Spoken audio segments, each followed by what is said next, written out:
God is not indifferent to your pain. He is not blind to your hardship. He is not deaf to your cries. In fact, the God who fashioned the stars and set them in motion is the very same God who is moved by the groanings of your spirit, by the tremble in your voice, and by the silent tears that fall upon your pillow in the night. He is the God of comfort, the God of mercy, and the God who hears when the soul is heavy with distress and crushed beneath the weight of hardship. There are prayers, not magical incantations, not religious formulas, but blood-bought, scripture-rooted, spirit-empowered prayers that open the floodgates of divine relief. These are not prayers of convenience. They are not uttered out of routine or religious habit. They are born in the furnace of affliction. They rise from the ashes of broken dreams. And they are aimed not at merely escaping trouble, but at seeing the glory of God in the midst of trouble. The Christian life is not the absence of suffering, but the presence of God in suffering. And these three prayers emerge as cries of the heart, as sacred weapons in the fight for joy when despair presses hard. The first prayer is simple yet thunderous in its power. Lord, not my will, but yours be done. This is the prayer that Jesus prayed in Gethsemane with sweat like drops of blood falling to the ground. It is not a resignation to fate.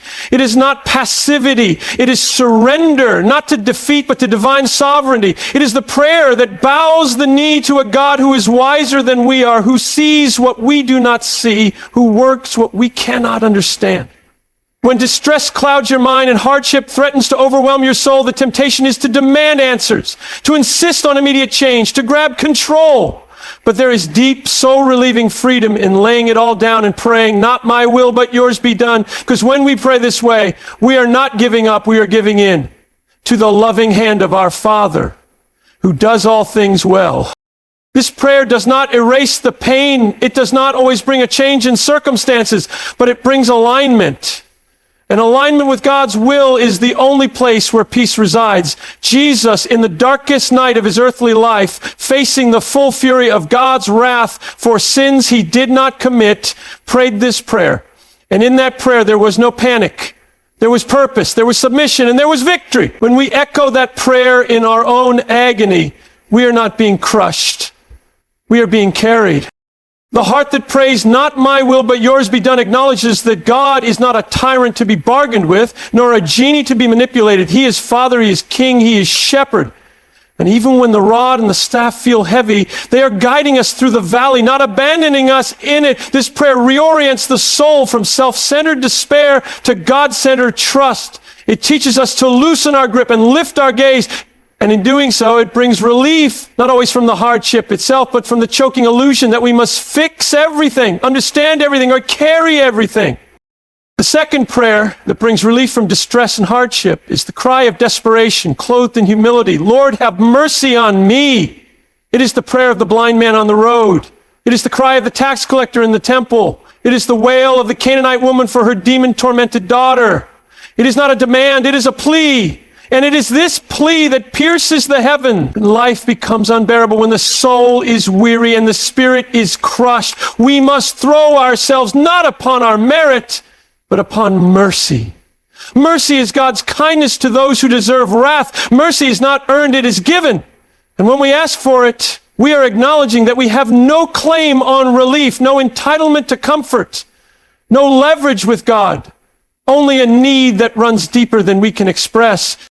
The beauty of crying out for mercy is that God delights to give it. He is rich in mercy. He is not reluctant to pour it out. He is eager. Mercy is not a reluctant handout from a miserly deity. It is a waterfall from a father's heart. To ask for mercy is to confess, I am not enough. I am broken. I am needy. And God responds not with contempt, but with compassion. The very heart of God is moved when his children cry for mercy. We do not come to him with resumes. We come with wounds. We do not impress him. We depend on him. And that dependence is not weakness.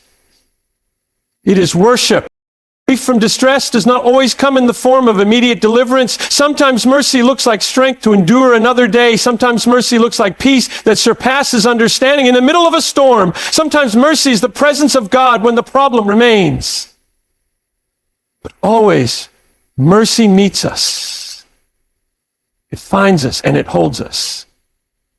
When we pray, Lord, have mercy on me, we are not simply asking for a better situation.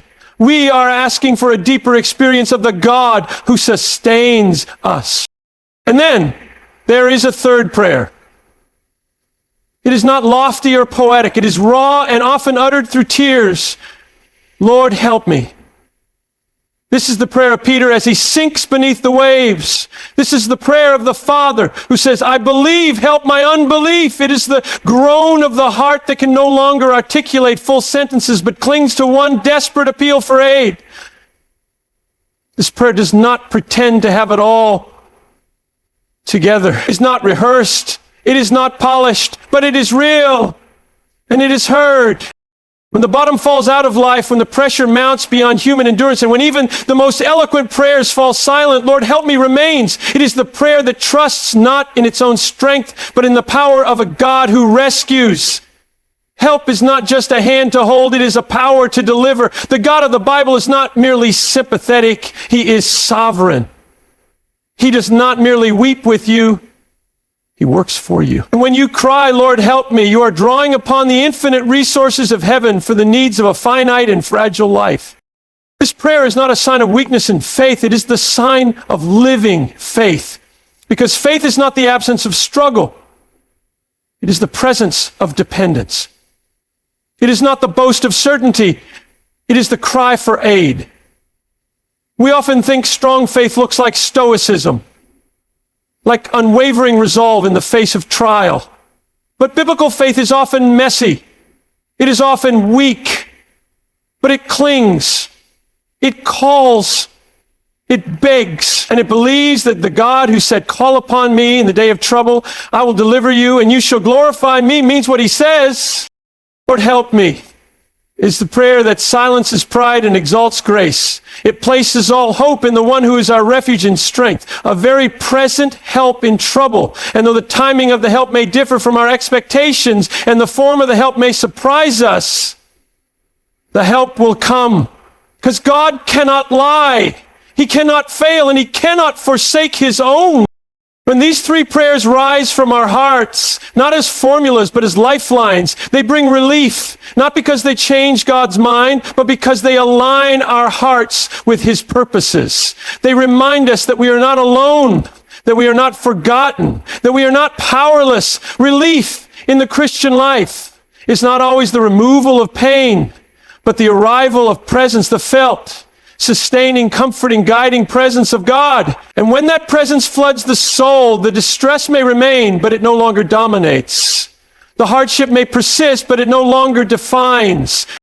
These prayers are not magical. They are not transactional. They are relational. They draw us near to the heart of the one who formed us, saved us, and walks with us. And in that nearness, we find the strength to persevere, the grace to endure, and the hope to press on. These are not just prayers for survival. They are prayers that usher us into communion, into worship, into dependence, into joy. In the end, the relief we seek is not ultimately found in changed circumstances, but in a changed heart, a heart that beats in rhythm with the will of God, that cries out for mercy, that depends on divine help. And that heart is formed not in ease, but in the crucible of suffering. The treasure of these prayers is not that they remove us from hardship, but that they bring God into the hardship. And when He is with us, even the furnace becomes a place of fellowship. So let the prayers rise. Let them be honest. Let them be desperate. Let them be daily. Say, not my will, but yours be done. Say, Lord, have mercy on me. Say, Lord, help me. And watch how the God who hears, the God who speaks, the God who saves, meets you in the valley and lifts your face to see His glory. In that vision, there is peace. In that peace, there is strength. And in that strength, you will endure. Not because you are strong, but because your God is. And He has promised that all who call upon Him will be saved. These prayers do not manipulate God. They align our hearts with His will and glory. That truth sits at the very center of what it means to approach God rightly in times of distress. When hardship comes, when pain grips the heart, when the future seems bleak and unbearable, the natural impulse of the human soul is often to try to reach for control. Prayer can subtly become a tool of manipulation, a desperate effort to convince God to act the way we want, on the timeline we want, for the outcome we desire. But this is not what prayer is. Prayer is not a way of twisting the arm of the Almighty. It is not a religious incantation, nor is it a method of spiritual bargaining. It is not the means by which finite man persuades infinite God to depart from his eternal wisdom and adopt our limited understanding. Rather, prayer is the means by which our disordered desires are brought into harmony with the will of the one who knows all things and does all things well. To pray rightly is to surrender the illusion that we know better than God. It is to lay down our agenda, our timeline, our expectations, and lift our eyes to heaven, not with demands, but with dependence. When we pray, we do not instruct God. We entrust ourselves to Him. There is a vast difference. One posture assumes superiority. The other confesses need. One implies a deficit in God. The other rejoices in His sufficiency. God is not like the idols of the nations who are manipulated by rituals or flattered into responding by elaborate speech. He is not served by human hands as though He needed anything, for He Himself gives to all mankind life and breath and everything. To approach God as if prayer is a lever to pull in order to make Him act a certain way is to misunderstand both who He is and what we are. The essence of prayer, especially in suffering, is to cry out in such a way that our hearts are shaped and refined in the furnace of submission. The goal is not to change God's mind. The goal is to be changed. When we come to Him with our burdens, with our fears, with our aching hopes, and we pray, "Your will be done," we are confessing that His glory is worth more than our comfort. We are saying with trembling lips that whatever brings Him most honor in our lives is what we ultimately want, even if we don't understand it yet. That kind of prayer is born not from a heart seeking control, but from a heart craving communion. There is something profoundly freeing about this kind of alignment. It releases us from the suffocating pressure of needing to have everything make sense. It delivers us from the crushing weight of trying to orchestrate outcomes. It invites us to rest in the unshakable foundation of divine sovereignty. When we pray according to His will, we are stepping into the stream of His eternal purposes. We are not dragging Him toward our vision. We are being drawn up into His. And His purposes, though often mysterious, are always good, always wise, and always soaked in His mercy. In our distress, we often want God to remove the pain, and sometimes He does, but often He does something deeper. He transforms the person in the pain. And the prayers that align us with His will are the very instruments He uses to carve Christ-likeness into our souls. That carving hurts, but it is holy. It is in those moments when we release the urge to manipulate and instead ask Him to mold us that we begin to see suffering as a chisel in the hand of a perfect sculptor. Jesus Himself modeled this kind of praying. In Gethsemane, as the cross loomed before Him as the weight of divine wrath prepared to crush Him for sins not His own, He prayed not to escape but to obey. "Father, if You are willing, remove this cup from me. Nevertheless, not my will but Yours be done." He did not use prayer to change the plan. He used prayer to yield to it. And in doing so, He displayed the glory of obedience, the radiance of submission, the majesty of a son who trusted his Father even when the path led through death. To pray like this is not natural. Our flesh resists it. We want answers. We want resolution. We want comfort. And none of those desires are inherently sinful. But when they become ultimatums, when they become the non-negotiables of our hearts, our prayers become infected with self-interest. They shift from "Thy will be done" to "My will must be done." And when that shift occurs, we stop praying for transformation and start praying for transaction. But God is not a vending machine. He is not a genie. He is not a cosmic servant waiting to fulfill our preferences. He is the King of glory. He is the Lord of hosts. He is the Alpha and the Omega. And prayer is not a way of getting our way. It is the way we come into His presence. Behold His majesty and say, "Shape me, use me, refine me, align me." When we stop treating prayer as a method of manipulation, we begin to discover its deeper beauty. We begin to see that the goal of prayer is not merely to escape hardship, but to encounter God in it. We begin to understand that the greatest relief from distress is not always found in changed circumstances, but in changed affections. That kind of relief comes when we want God more than we want relief. It comes when His glory matters more to us than our immediate happiness. It comes when we realize that the deepest joy in life is not found in getting what we want, but in receiving what God gives with a trusting heart. This is not to say that we cannot be honest with God. In fact, this kind of prayer demands brutal honesty.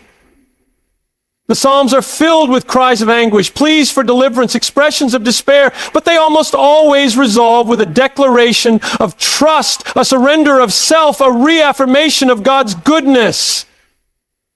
That pattern is instructive. It shows us that God is not offended by our groaning. He is not impatient with our wrestling.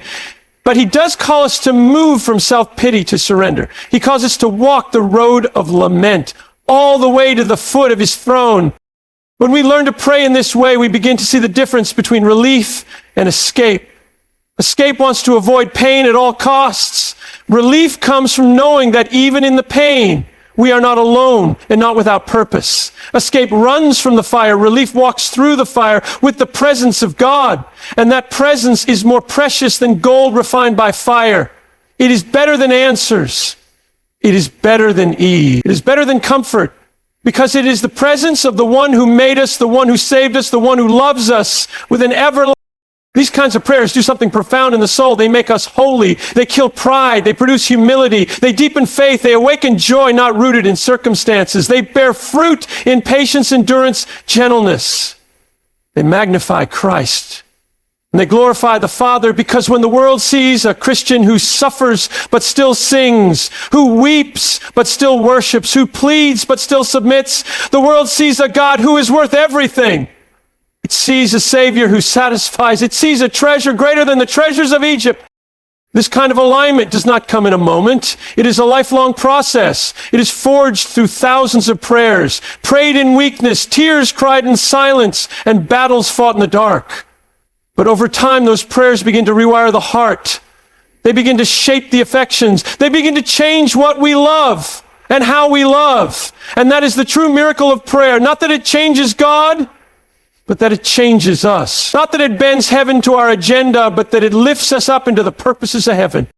There is no greater relief in the universe than to be fully yielded to the will of God. There is no sweeter rest than to know that the God who holds the galaxies is also holding your life in perfect wisdom and boundless love. And the prayers that resist manipulation and seek alignment are the very prayers that lead us into that rest, not because they earn it, but because they receive it. Not because they force God's hand, but because they open our hands in surrender. When the heart is aligned with the will of God, hardship becomes holy ground. Suffering becomes a stage for the display of His glory. Weakness becomes a vessel for His strength, and prayer becomes the breath of that entire reality. A life saturated with this kind of prayer is a life that will not be shaken. It may be pressed on every side. It may be perplexed. It may be struck down. But it will not be destroyed, because the God who answers prayer in alignment with His will is the God who raises the dead, who speaks light into darkness, and who works all things for the good of those who love Him and are called according to His purpose.